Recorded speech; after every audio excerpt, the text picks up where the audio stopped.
Hello, lovely people, and you're listening to the Artsaddle podcast. This is a new podcast that's being hosted by myself, Copper Kelly, and my co-host, Kenan Flannery. Say hello, Kenan.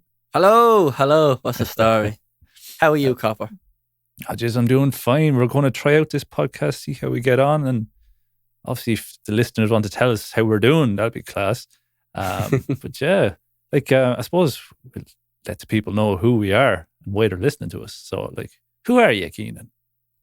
Well, I'm Kenan Flannery. I'm a 22-year-old folk singer.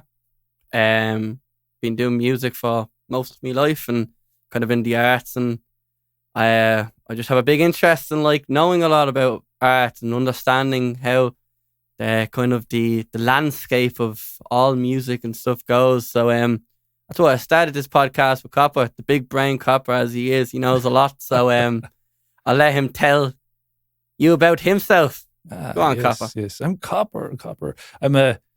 You said your age. I have to say my age now too, I suppose. I'm 32. And I like long walks on the beach.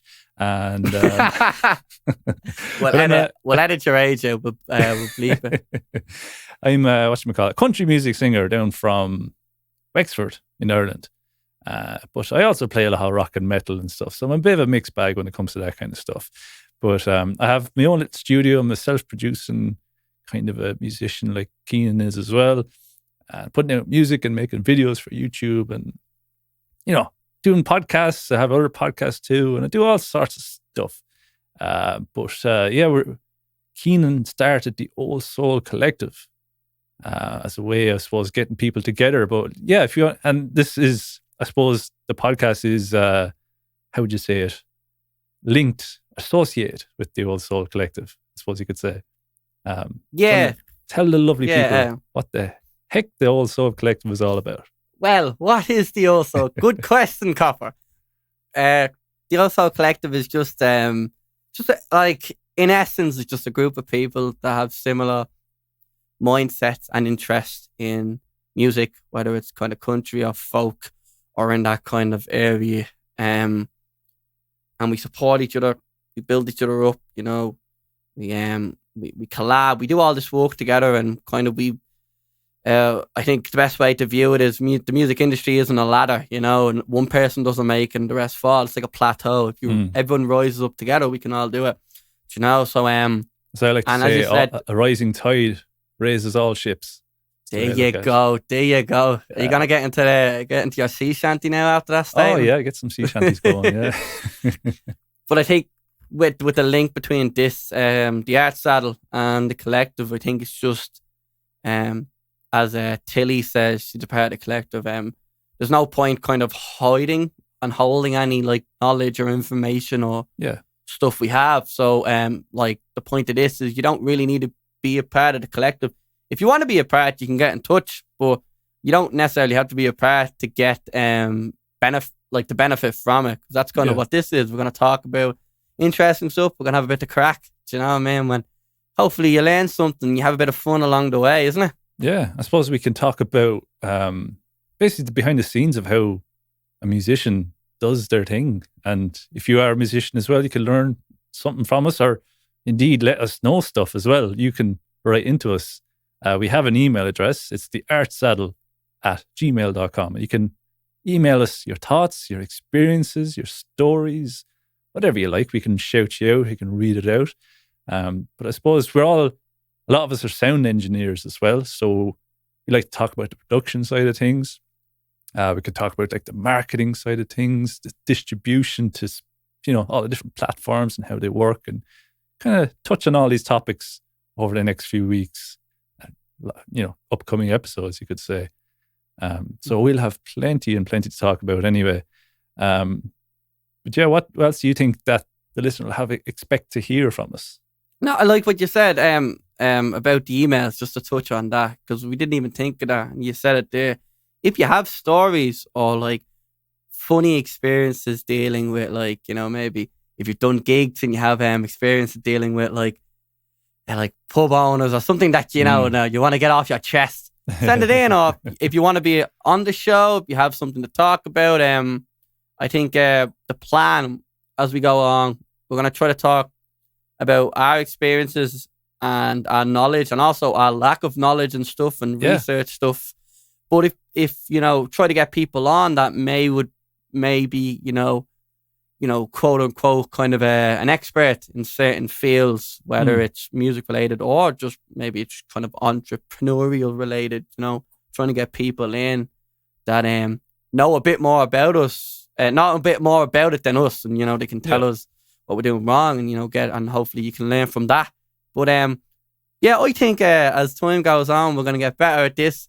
We're going to look back at these episodes and laugh at ourselves. And we're going to have fun. I think that's the main thing. Exactly. I'm going to enjoy it. I hope you are, Copper, and I hope that people are at home or abroad, wherever you are, you can enjoy it as well and have a bit of crack with us, So make sure you get in touch and tell us all the fun things you want to hear, and shout outs as well. Cool stuff like that, whatever.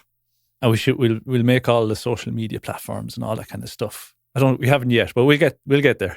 We'll get around Instagram, Facebook, and all that crack. You reach out to us, send us your stories and so on. But I suppose we have a few topics we want to talk about today. I suppose busking is the first one we want to talk about. I suppose as the world kind of starts to get back to normal, we can't necessarily play pubs yet or play indoors with a band or anything like that. So kind of busking is our only avenue of getting out there and playing live. And of course, Kenan, you've been out playing a few gigs out and around. What's your experience with it so far? I think I find I've realised my social skills have dropped entirely. I just fucking forgot how to speak to people on any sort of level. And when busking is, a lot of it is based on like your human kind of interaction and your level of your skill with getting the person that's listening involved, Are you talking about like the banter between each song kind of thing? Yeah, the banter, and just it's like, I think busking, on any live show, but as you said, busking's the next best thing at the moment because everything's still closed. But or live streaming as well. We never thought of that. We had live streaming as part of it as well. But it is, I think there's only a small select few actually making for a bit. Like I know that there's wasn't it a K-pop band that like made like nearly close to $1 million or something? Oh, is that like BTS or something? Yeah, they done a live stream and they made bank. They made so much money, but like K-pop is bleeding huge, like, Yeah. And there's that fella, was it Travis Scott? I think he did it in Fortnite at the start. Oh, yeah. Well, that was mad. I didn't really see that. I don't play Fortnite myself, but wasn't I just it saw clips on YouTube or something? It was interesting. He done that live stream, and in terms of like a marketing thing for Travis Scott, it was just incredibly smart, because it just opened his music up to like this wide audience of like up and coming like listeners, because yourself that the age for Fortnite, not to diss anyone that plays Fortnite now, but it's quite a young age, and a lot of these people in terms of like a marketing standpoint, these people are going to begin to start earning money. And when they begin to start earning money, what's the first musical experience that they had? Probably Travis Scott on Fortnite. Do you know what I mean? Yeah. He got paid mad money for having whatever season it was of Fortnite. They had like a statue of him just in the map, just standing there, and he got paid mad money for that. And that was just floating advertisement. You know what I mean? Like, it's great if you can get it. Oh yeah, we'll get ours in there someday. But. Yeah, but I know myself, I've been doing a lot of live streaming every other week, I suppose. I haven't been as disciplined as some people, I guess, but every other week I do a live stream, and you're kind of just like you're singing to the camera, and you get people texting on Instagram and leaving messages and comments and stuff, and you can get the crack going. I get a little bit of banter going between the songs, so I've been kind of developing my banter that way, but I don't know how it's going to translate to a live crowd in front of me, the same kind of banter. But I think we all fall back into it. I think I fall back into it somewhat. Get up on the bike. Back on the bike, you never stop. You never forget how to pedal, But there is, I don't know. I think for me, it's just social anxiety is the thing that's everyone's gone up. You you can learn. You won't forget how to banter, but it's, you know, I used to be grand before a gig. Do you know what I mean? Unless it was a big one, but like pub gigs, I'd walk in and I wouldn't really be too stressed about it. Do you know what I mean? I'll play music for 2 hours and grand. Like, but now I'm like, at even the markets I was doing, I was playing at the Green Door Market, out in Bluebell, and you know, it was just one of these things where I was just before I started playing, I just got this, oh Jesus, I forgot how to play. I forgot how to speak to people. But it's like you forget all your lyrics just before you open your mouth. It's like, oh shit, what was that song again? yeah, that's happened more than I like to admit. I'm awful. I forget lyrics to my own songs that I wrote myself. It's just I'm awful. Or you forget the first line, and then you kind of, if I have the first 2 words, then I can remember the rest of the song. But if you forget the first 2 words, you don't realize like, and I think I'd love to look into like the science of that, because I'm not the only one. I don't know my words. Yeah, I don't know my lyrics. But if you give me the first line, I'll remember them. Yeah, you know, it's like it falls into place. So like technically, like I couldn't like recite most of my lyrics to you.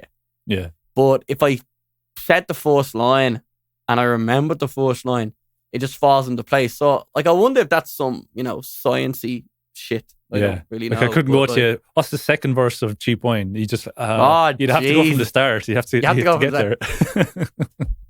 It's like when someone says, oh, what's that? What letter comes after G? And you're like, A, B, C. You know, you have to go through them. Like, I'm the same, yeah. Jeez, yeah. But that's just your age, Cop. Don't be blaming it. Now you, young whip, you. Young whippersnapper. I'm trying to look for new water. I had water there a second ago. Oh, there we are. I seen you drinking your ishka. So. Yeah. Jeez, yeah. You can dry mouth talking like this. Yeah. But yeah, you've been out playing a few farmers markets, I guess. And okay, what's the public's reaction to live music? Because they haven't seen it in such a long time, I suppose. It's more or less positive. Yeah, I think a lot of musicians kind of said, like, you know, COVID's been pretty bad for all of us, but I think one saving grace that kind of pops into the brain is, you know, maybe the appreciation for art might be a bit higher after COVID, you know. Yeah. You know, people might start, you know, wanting to pay for more art, even though, like, you know, like, people do support artists, but I think there's a lot of people, you know, sometimes you take it for granted and you assume a lot of, you know, I'm sure you understand this, to where you'll never get the return of how much you put in, you know what I mean? You could make money, but it's never like, oh, a tenner an hour, you know, or something like that. Never. You'll always, and you have to try to build up some sort of fan base and some sort of support where that, I think that's the only really way you find it's financially feasible of doing an art form, trying to get, that's why I know a lot of people are doing Patreon now. A lot of artists are doing that, and buy me a coffee and all that kind of stuff. Buy me a coffee, all that stuff. Tip jars and PayPal and all that stuff like that. But it's, you know, you think hours and hours into it, and you know you'll never get it back. So I'm hoping, and a lot of artists hoping, and it seems like that. It seems like people are sitting and listening and, you know, enjoying the music, and I think people were happy that they were able to see a musician play, you know what I mean? I think, so hopefully. So. Yeah. Were they throwing loads of money at you? That's the main question. I won't be retiring anytime soon now, but I do it generous enough now. Yeah, right. That's good. Because I've busked a few times in the past, but this is like years and years and years ago. And there was once myself and my mate, we were doing like acoustic guitar duo kind of thing. We're doing like Rodrigo and Gabriela kind of percussion flamenco style guitar. And we're in Kilkenny, and the two were sitting down on the street. We were both playing Tamakin by Rodrigo and Gabriela, getting into it, you know, really, really into it. And we had about, I'd say, 20 people stopped in front of us in a big ring around us watching us. And as soon as we finished the song, they all fucked off with themselves, not a penny between them. There's nothing more of a pain, isn't it? I think the whole day we got like €10 or something like that. And that just barely cost covered the cost of the petrol to get back and, there and back kind of thing. So, well. I think I love playing with artists, but I think the minute, especially when it comes, like you see like these, like the Galway street band. Yeah. That have like multitude of members. And you're like, how is that? But like, obviously art has to be fun, you know what I mean? And you do it because it's fun, but there is a level of going, if you're trying to make money, like, and there's like 60 is playing, like, do you know what I mean? Yeah. 60 quid for a day of busking, right, is fairly, on a summer's day, if you make 60 quid, you're laughing. But the minute you have another person, you've made 30. Yeah. And then you have another person, and all of a sudden it's like, you've made pittance, That's why I don't know if you've noticed this, but I've noticed like a huge influx in singer-songwriters. Do you know what I mean? For some reason, there's not a lot of, I'm not really noticing a lot of bands popping up. It's a lot of like... Yeah. Even, I suppose, before the whole lockdown, I had a 5-piece band for the country, and we were trying to get gigs. I've seen a few videos, it was just so hard to get gigs. Oh, you're a 5-piece. Oh, I don't know if I can afford that. I didn't even ask you how much it was, like, you know what I mean? So I was like, immediately, like, it's too many people, or, it's going to cost me too much. I don't know how I'm going to think about it, kind of thing. Whereas I could have gone in myself in the backing tracks. And I've done that a few times, and it was a lot more, easier to get into places. But, I don't want to be playing backing tracks all the time either. You want a live band. You want to, because that's the thing in country that people do as well. You have your backing tracks. So it's just a singer, and he's playing acoustic guitar, and then there's backing tracks playing, and so on. But it does the job, but still it hasn't got the same vibe of having the musicians around you interacting and going the extra few bars, having the crack, whatever it is, you know what I mean? I think as a like, if you're a pub owner, I think paying the little extra for a live band, I think, might rowdy up the crowd, get them more in for the party mood, and then in return they more drink.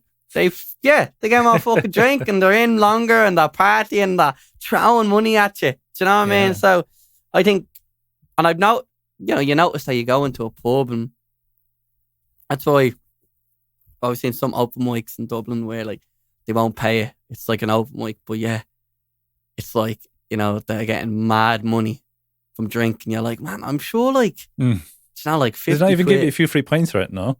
Some of them can be skimpy as hell. Like you'd be surprised. Like I'm not even surprised. I wouldn't even be surprised if some pubs tried to charge you to play, for God's sake. Especially in Dublin, like, you know what I mean? Because it's such, I won't pay for 20. I won't play for 20 quid, but someone else will, So why, all right, then fuck off. We'll get him, or we'll get her, or whatever. Do you know?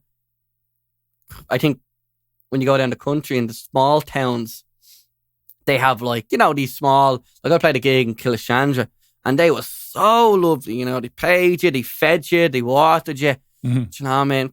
They offered us a place to stay for the night, and it was one of them things of just like, they probably, they have 5-6 local artists that live in the town. So when someone rolls in from out of town and goes, I'd love to do a gig, they're just happy that it's another face, you know what I mean? I suppose, different music, it's a different night. But in Dublin, it's just, whoever will play for the cheapest will play. There's so many people to choose from as well, and it's just a race to the bottom. Race to the bottom, and the problem is a lot of Dublin people, and I've heard a lot of them say, a lot of my friends, but like I would never drive in Dublin. Like there's no need, you know what I mean? Probably, so a lot of them just don't get their license. Yeah, you know what I mean? And then they kind of get older, and they try to make money off music, and they're getting pittance, and you're almost saying, I know obviously it isn't as easy as this, but you're almost going, if you got your license and you just went a couple of hours, or even an hour or two outside Dublin, the pay will go up for you. You know what I mean? People would be happy. I think, obviously in basic terms, like I know that's a bit generalizing, but like you'd be surprised. Yeah. How don't worry about me. How about you? How's the live streams been going? How have you been finding that compared to live gigs. You know, because I feel like there is positives and there is negatives to it. I think sometimes you can get a bit more comfortable on a live stream and not have to worry about, like, you know, heckling somewhat when it's a rowdy crowd, stuff like that. So how do you feel about it? Like, it has this huge positives that you can play. For one, you can play and people can listen to you, even though it's only through, you know, Facebook or Instagram or whatever. But it's great that you can get that connection going with your followers and potentially a new audience as well. And it's people from all around the world. Like on the live stream, we could have people in America, Germany. I think there's a guy in the Philippines, there's a guy in Turkey. There's, you know, they're all over the place to be watching you. And they come back every week as well to watch you, which is, you know, mind-blowing to me. But that's, you know, that's probably one of the greatest things about it. You can get to this worldwide audience from where I'm sitting right now, from my, you know, my studio, my little home studio. And which is fantastic. But I suppose the negative is you're just sitting in a room, a quiet room. I'm just staring at a camera, and you know, as soon as you finish the song, there's no clapping, there's no play yeah yeah ding dong. There's no interaction. You know, there's no crack that way, unless you're lucky. Some evenings there does be great crack going. With people in the chat, and they're talking to each other, and then they're talking to you, and we're having jokes going, whatever. So that's brilliant as well when it happens. But it doesn't happen every time, but it's great when it does, obviously. But yeah, I suppose it's kept me, like, if I didn't have the live stream, I would have nearly forgotten how to play a lot of the songs, how to play live, you know. I would have gotten so rusty, I guess you could say. But it's just kept me developing. It's kept me pushing myself all the time to learn new songs. And I never want to do the same set on a live stream either. Like some people do, they play the same, you know, 15 songs or whatever, and it's just the same show every weekend, because that's what they've been doing on the road. Because if you're on the road, you're going to a different town every night or whatever, and you can play the exact same songs in the exact same order, but it's a different crowd, so they won't know. Whereas if a live stream, you can't really do the same thing all again, because it's the same people coming in. So I always want to change it. I always want to learn new songs, try new things. I was having people requesting songs to me. It's just like, hey, if I have a bare idea of the song, I'll put the chords up on the computer in front of me and I'll give it a go. That was a good bit of crack. It's very challenging as well. But I think you said Piano Man one time. I was like looking at all the chords. It's like, oh my God, hold on. I'll have to sit down and examine this song to learn it. But I forgot how many chords there was in it. I have it in me right. So like, it's like every 2 words is a chord change or something like that. That's the thing. They don't even. There's a ton of chord changes, but like there's loads of different chord progressions in it as well. Yeah, which is kind of quite like. I think it's because it's like, you know, played on a piano. Yeah. And it's trying to be, I'm sure there's like a simplistic version on a guitar, but I have a writing book full of covers. So I bought a tablet to bring to, like, before COVID when I was doing pub shows and stuff. I brought a tablet. But I just found it kind of annoying and working within dark lighting. I just liked having a book that I wrote the covers in, and on the front of it I just had a list of it. So I go, that's halfway down the list. It's probably halfway through the book, and I go on and find it, you know. So it means I don't have to mentally be sitting there going, okay, what do I want to play next? I can just flick through the book, and I had it in the book, and it took up like 3 fucking pages because I'm just writing the chord and writing another one, and another weird one, and another deviation of the same chord I just fucking played, and you know, it was a pain. So I never played it, you know what I mean? I have it there, never played the song, and I could never do the high bits as well. So I just kind of, I was like, I'll leave it. I won't bother with it. And you suggested to me to play it live on stream. But I thought you would have, you know, would have suited you now. I would have suited you. I'll come back in the next time you're playing, and I'll say it again. I'll wind you up constantly. Yeah, I was just wondering, because you were saying, I was only thinking when you were saying about like interaction with on lives and all that stuff. And I know a few people that it's kind of becoming quite a norm now. If someone has a release, coming up, or some people I've noticed have done behind the scenes. So when they have a track out a week later, they'll do behind the scenes and they'll chat about the song. But they do it through Zoom.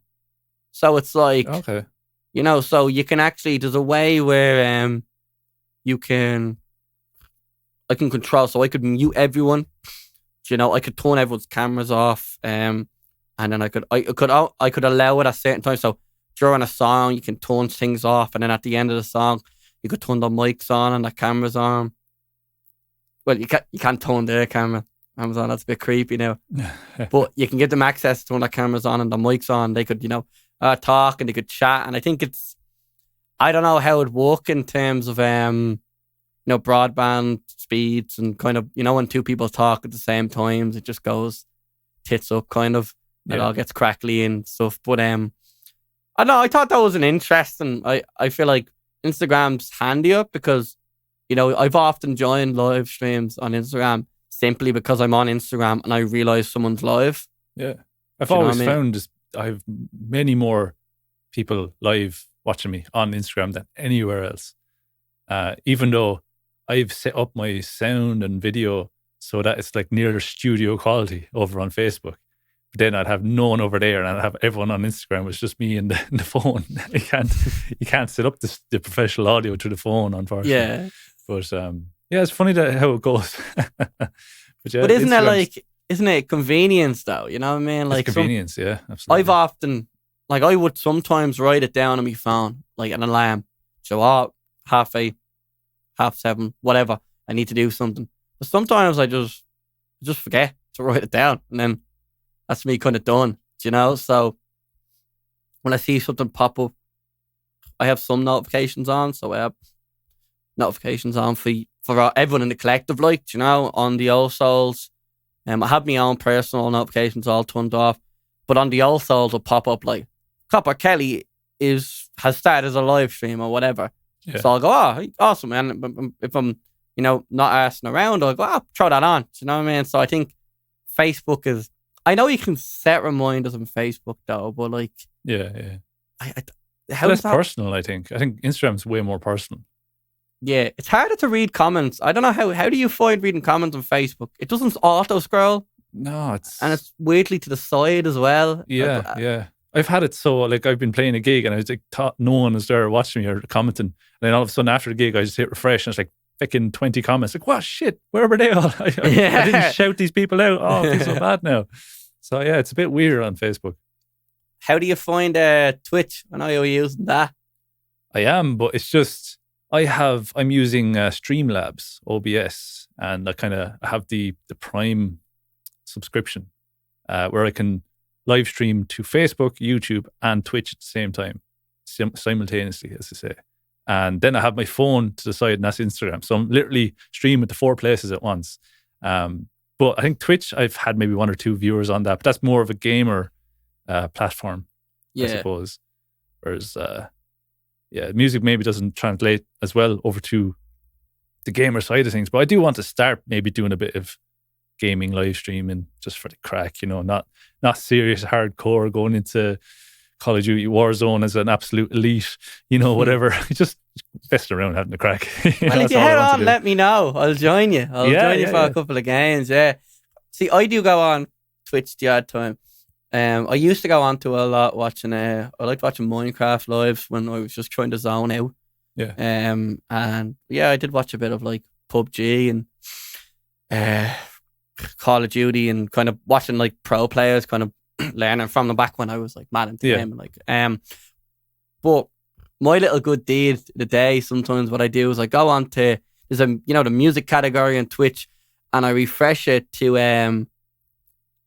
the lowest viewers, you know, and then I just go into people's things, and I'm like, this is very good, yeah, it's really nice, and they're playing, and they're probably live somewhere else. Some of them are I'm only this is my first, I've seen people this is my first, time. I'm just trying it out, and they play a song, and they're delighted that someone's actually popped in. Yeah. And it's you find some great musicians on it, you know what I mean? Like I said, I've chatted to a few after, that have followed me on Instagram, and we follow each other, and it's we're chatting, because my name on it is Kenan Flannery Music, so it's it's kind of cool, it's a cool little spot. I might start live on there sometime, see what it's like.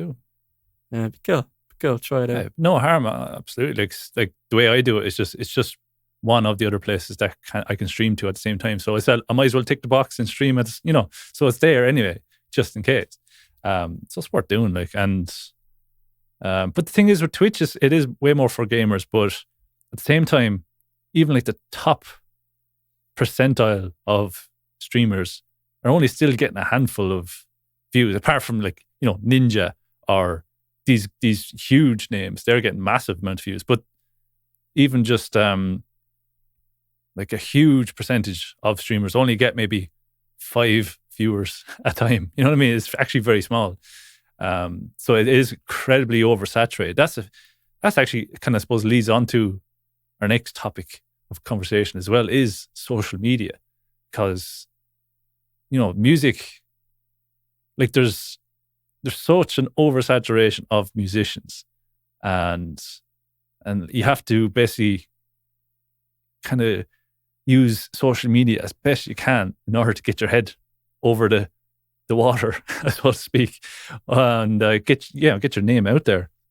And if you don't do anything on social media, you can't hope to get anywhere at all. So it's kind of like social media has become such a big part of being a musician, and it takes up so much of your time as well. How do you fare on it? Yeah, I think if how I am with waffling, I like to go on spiels, so I'll try waffles. I had waffles for breakfast, actually. It's very nice. Oh, geez, what you have on them? I had eggs. And eggs hot on sauce. Waffles. Interesting. Yeah, fried eggs and hot sauce. Fried eggs. Oh, very nice. Did you say you put hot sauce? What hot sauce? Oh, El Yucateco, baby. Ah, yes. I'm glad you said that. We'll send this over their way and see if they'll sponsor us. Exactly. If El Yucateco are listening, we're over here in Ireland, and we like. Yeah, I love your hot sauce. I love putting it on my burritos.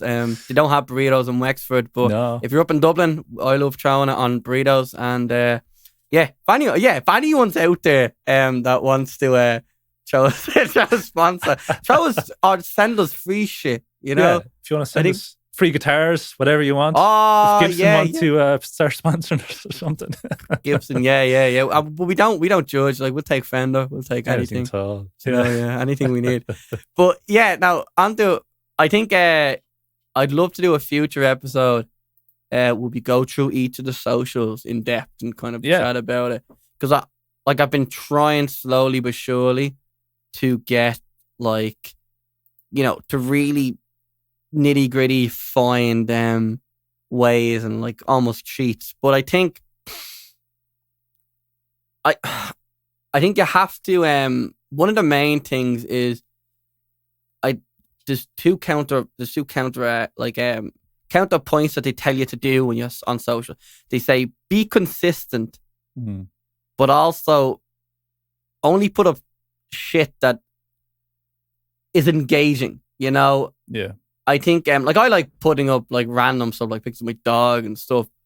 But when I post that, I don't post it with the intent of expecting engagement to it. Obviously big musicians can post what they want and people be like, oh my God, they have a dog. Oh my God, they had fish for breakfast, or whatever shit they just went and got a Loco Moco Frappuccino, and there you go. Ooh, like.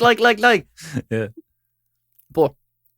And I think people get misconstrued with that idea. I think people go, consistency, I need to post every day. And it's like, yeah, but if you post 6 pictures of you, out with your mates playing football, and then you post a picture about your single release, the way Instagram works anyway is it sends your stuff out to, I don't know the exact figure, but say it sends your stuff out to 10% of your audience, right? And of your current followers, let's say. Yeah. Our current followers. And based on the engagement in the first couple of hours, it will either stop and go, no one wants to see this, or, oh, it's got a bit of engagement. Send it out to more of their followers.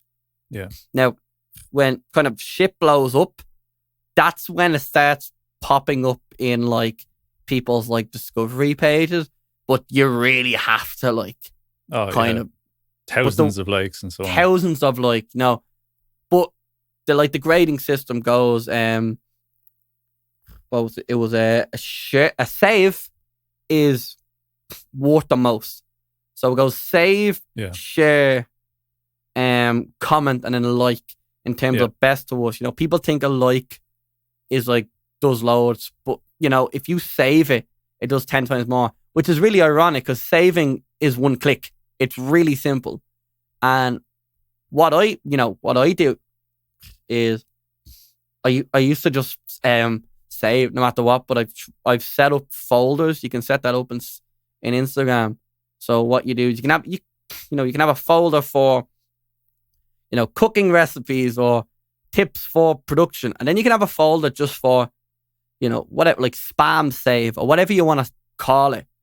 Do you know? And you might not even ever look at it again, but if you save that, you like, I've noticed a difference when like I go into my thing and, you know, I'll have like a spike in likes, right? And then I'll look and I'll be like, I'll have like 6 saves, right? And I'll have tons more likes. And that's simply because in them 6 saves, my music or my video or post has been pushed to more people that already follow me. Do you know? And then when you look at the people that liked, you start to realize, oh, that person hasn't liked anything in a while. Because, you know, the 10% that actually sees it are usually people that you're in constant contact with. So it's like people you've messaged recently, you know, people you've shared their stuff recently, kind of stuff like that. Yeah. So, you know, your mate from school that you don't really talk to, they don't see it. But if loads of people save it, they might see it, you know, and then they might like it. And then that like, you know, pushes it a bit further to one of, you know, another mate, and then that like, and then save. And so it is this kind of spiral. But I think it is about consistency. But you have to, like, if you have, I seen a great picture the other day, and it was so simple and it was so blunt. It was like, if you don't have anything to post, don't fucking post, right? And that was it. And I was like, shit. I've often woke up and been like, you know, I'm planning a release in a couple of months or whatever, and I go, oh, I need to be consistent. And I'm like, what did I do today? It's like, well, I had a lie on. Mm-hmm. No, what's the point? No one cares. I haven't done anything, not exciting, but nothing that I think would garner interest in people. You know, so it's like, what's the point of like polluting polluting your own kind of feed. Yeah. And going, oh, here's a picture of, you know, a bruise I got or something really stupid. Yeah. And then when you want to show them your artwork or when you want to show them a clip from your music video, it just doesn't do as well because a lot of people have seen 6 posts of like, you know, you going for a walk and they're like, all right, cool. It's not really engaging. So I think there is ways to fuck up on social media. Like, you know what I mean? There is ways to actually mess yourself over. I said I wasn't going to spill and I've just spilled. But now I definitely think an episode, like even we go through each social and we look through them because I genuinely think there is tricks and tips to this shit. Each of them are completely different. Like, your approach to posting is different on each platform. Like I've noticed, I suppose with Instagram, I think the one main way of getting out to new followers, new people, potential followers, is Reels. And that's your 15-second clip of whatever.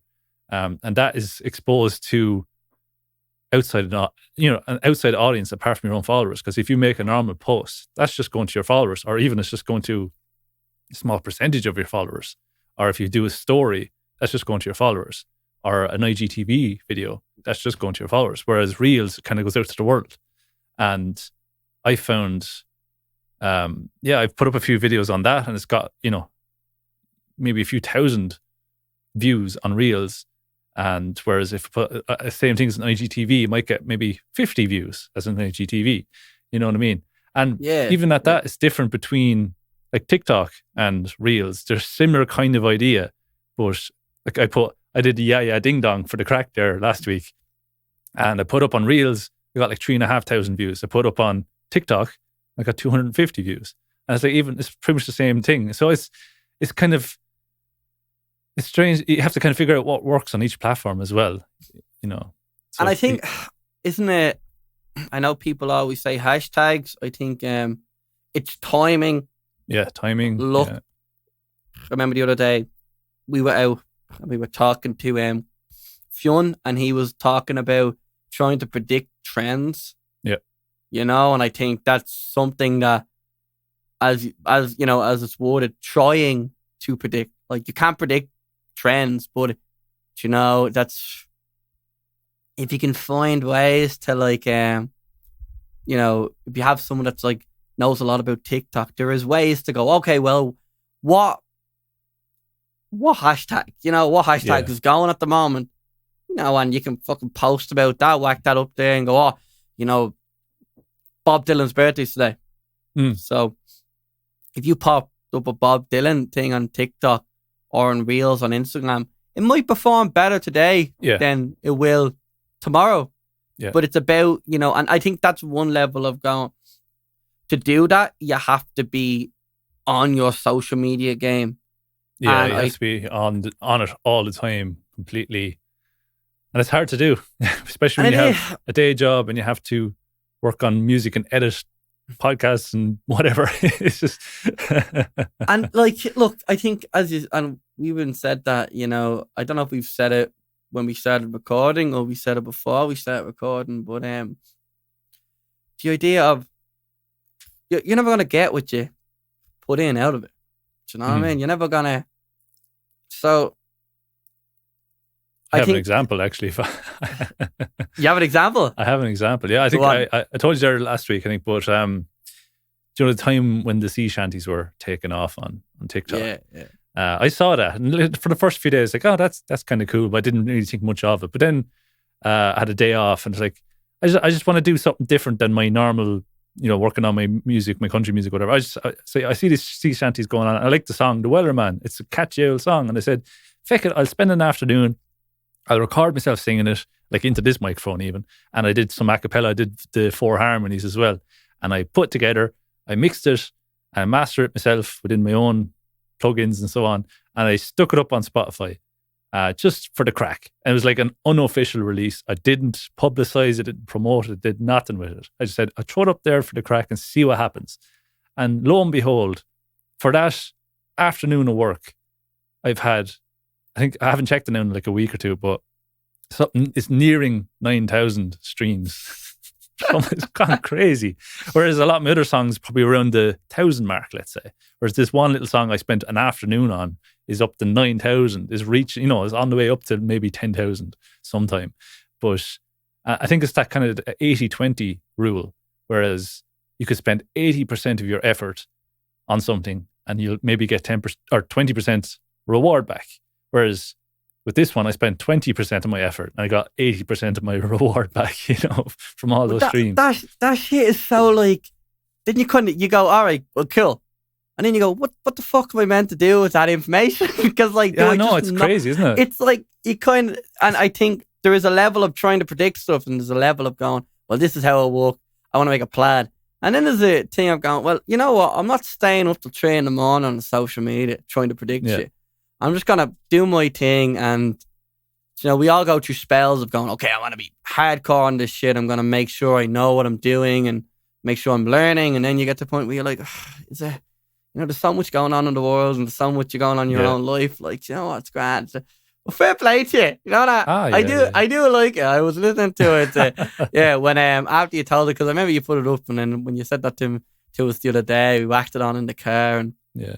Well, I suppose the way you can apply it though is, like, I know myself, I'm a perfectionist. So if I'm working on one of my Copper Kelly, you know, country tracks, I could be months working on one track, but I'd have various other projects going at the same time. But like, I'm trying to focus in on this one track, and it could take weeks and weeks to finalize the sound of, you know, pedal steel guitar, or finalize the, you know, something small that no one else would notice, kind of thing.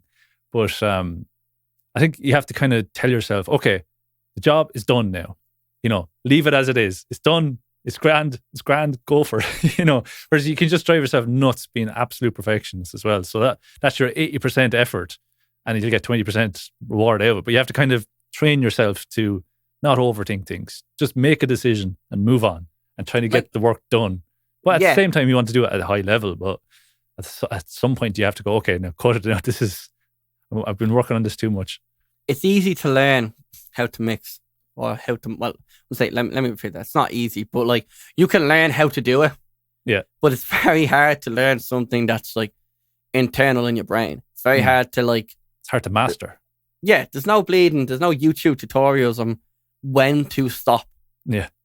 No, so a lot of artists, a lot of people have like really, really good, like you'll hear it a lot. Like I do hear it in like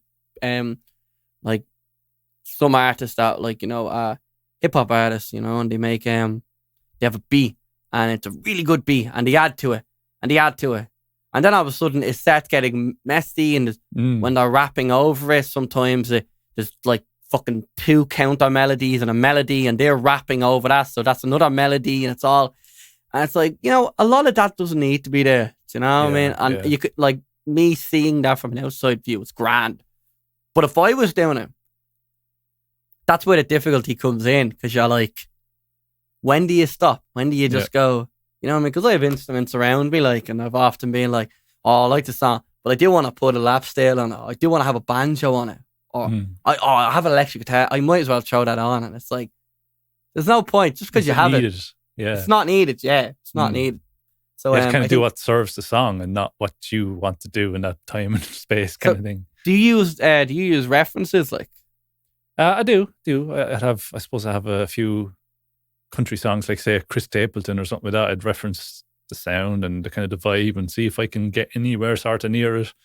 It's kind of it's a grounding as well, because if you're mixing a song, you're very close to it. You're basically in that headspace for, potentially hours on end, and you'll end up missing. You won't, like, there could be something blaringly obviously wrong with the mix, but seeing as you're so close to it and you're in the mix, you don't even hear it anymore until, say, if you came into the room and had to listen to it.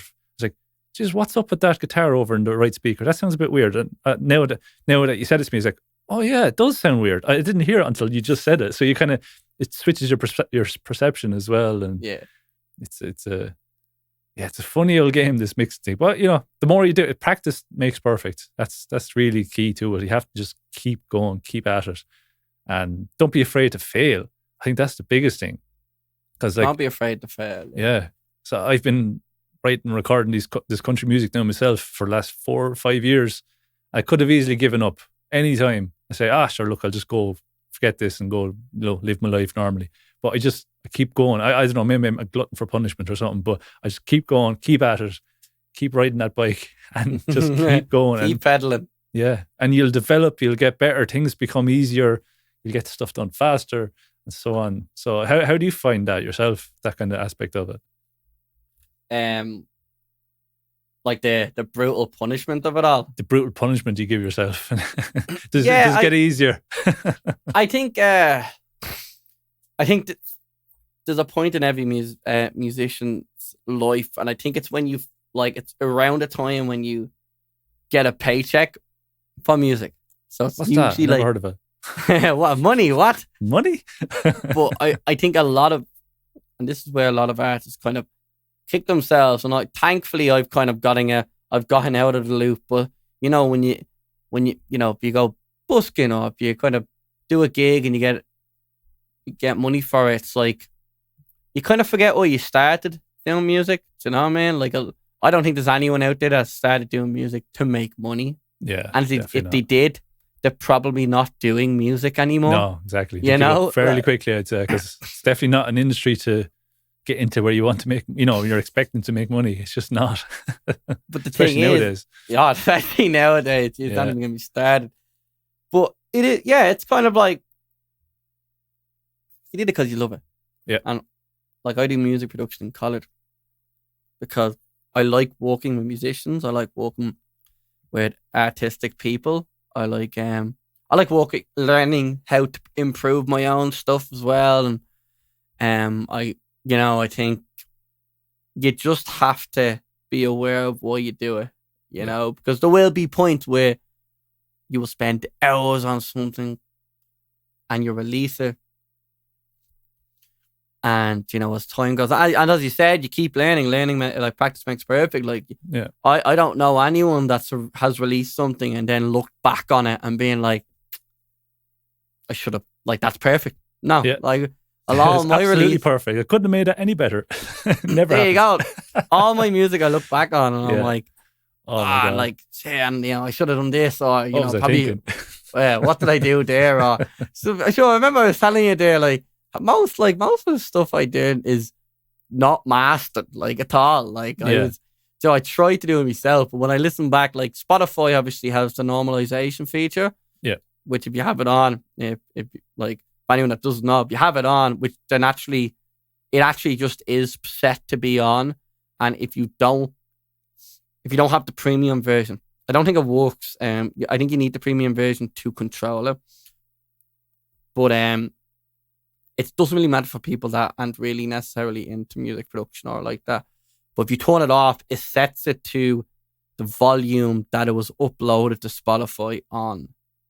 So that's why, like, if like there was like a blues track from like the 1920s played beside like Baby from Justin Bieber will be the same volume. But if you turn normalization off, you will notice like the blues track might be a lot quieter because it's just to do with how mixing and mastering has changed over the years. Like, and then you have the loudness wars then as well. The loudness was, and everything was has to just be louder than the next song to crunched be, and crushed. To be noticed on the radio. So you have to have to be the louder beauty than of that last song.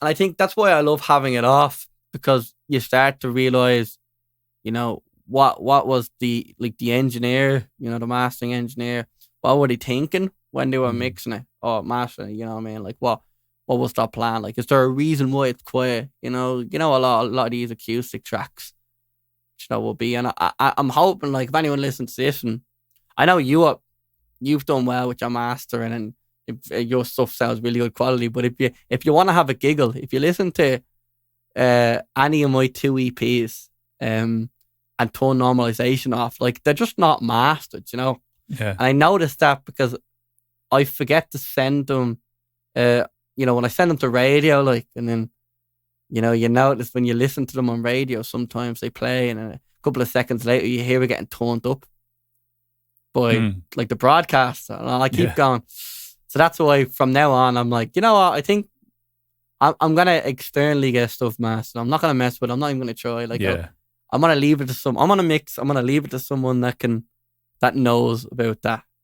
But that's the thing. It's about, you gotta kick yourself, and you're gonna keep making mistakes. Do you know what I mean? If you don't make mistakes, you're probably not trying hard enough. You know?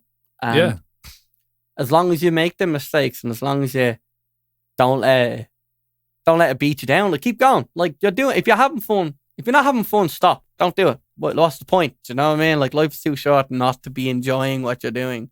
But if you are enjoying it, don't worry. Like, you know, just keep going. Like, keep going. You're going to going. get better. People maybe will start noticing you and paying attention. You just have to keep going. Keep on the saddle. Keep on the art saddle. The art saddle. Hey. Like, and it's good when you notice, like, you know, when you notice, like, I hate talking about steps and goals and stuff like that in music, because I think a lot of people struggle with, and I think a lot of people go, like, if they don't get to a goal, they've failed. More so than enjoying all the successes, the little successes they've made during that journey. If they don't get to this end goal, you know, people be like, I want to make a living from music. And they get by day to day, and they have a bit of fun, and they have memories they've made. But if they don't get to that point, everything else is a failure, which is not true. It's just not entirely true. You know what I mean? You need to enjoy these memories. But I think when you notice a change, or when you notice something happen, like, I'm sure when you notice the sea shanty kind of going up, you're like, well done. You know, give yourself a pat on the back, like. Yeah, it was an afternoon well spent. Afternoon well spent. There you go. You could have been out partying. Yeah. But yeah, I think we could nearly draw this episode to a close. What do you think? Do you have anything else to add? We're going for nearly an hour now. That's pretty good. That's pretty good. Yeah, that's pretty good. Yeah, we were talking beforehand, and you even said it. You were like, we might as well just record it because we'll end up talking about all our topics before we even get into an episode. Yeah. I think I have nothing to say. I enjoyed it. This is a fun little venture going on, Copper, and I'm looking forward to all the for us to both. I know you're an expert in this. Jeez, not at all. I'm only an amateur, is it? But we're gonna progress and we're gonna get better. And I'm enjoying it. I had fun. For an hour with you. So I hope. Do you have anything beautiful and inspiring to say? Oh, I don't know. I'll have to think about that. But I suppose if people are still listening and at this stage, thanks very much. I think that's great. Fair play. That is great. And I suppose in the future episodes we'll have guests on. We'll have other people from the Old Soul Collective. We'll have artists. We'll have poets. We'll have all sorts of different, not just musicians, I suppose, as well. So we'll have all sorts of what should we call it, avenues of art. And if you have any stories or experiences you want to talk to us about, you want to just get in contact about the show, what we're doing, what you'd like to hear from us, anything like that, just let us know. We're always up for constructive criticism. If you're just telling us we're shite, then feck off. But if you have something to add constructively, then absolutely get in touch. And that's the email for that was theartsaddle@gmail.com. And we'll shout you out and read out your story or whatever you have to say. Because we want to get a good interaction going with people as well. That's what this is all about. Kind of create a community of like-minded folk. And as I said, hopefully the rising tide will raise all ships, all of us together. So, good things will happen. Well, hopefully from all we do. From all we do. I like that. That could be the name of the episode. The rising tides. Right. All we do. Yeah. The rising tides raise all ships. I like that. Yeah. I like that. Well, once again, it's been a pleasure, Copper. And likewise, as you said, if anyone is still listening, thank you. Send in anything you have. If you want to be on the show or if you have anything, that's the main thing, as you said, interaction and engagement. Like if someone got in contact and was like, hey, I listened to the show, I'd be like, yes, that's awesome. Nice. So, nice, good, yes. But hop on, anything you want to say, anything you have, any interesting facts, funny stories, shout out, even if you have that's the thing, I think, even as simple as if you have a band and you have a track coming out, we'll mention that on the show. And don't be afraid, anything, we're more than happy to give people shout outs and listen to music. I think we're both lovers of art and lovers of music ourselves. So listening to that and hearing new music. So if you have any of that, send that over. Poetry as well, art, drawings, plays. If people have poetry and you'd like one of us to read it out, that could be an idea. That's a cool idea, actually. Yeah. That sounds fun. You can get a Dublin accent to do it or a Wexford accent to do it. I can put on a proper Dublin accent. More Dublin than me. I put on my South Side Dublin accent. D4. D4. I went to Galway from Dublin in and now. I fucking floored it, Vinton.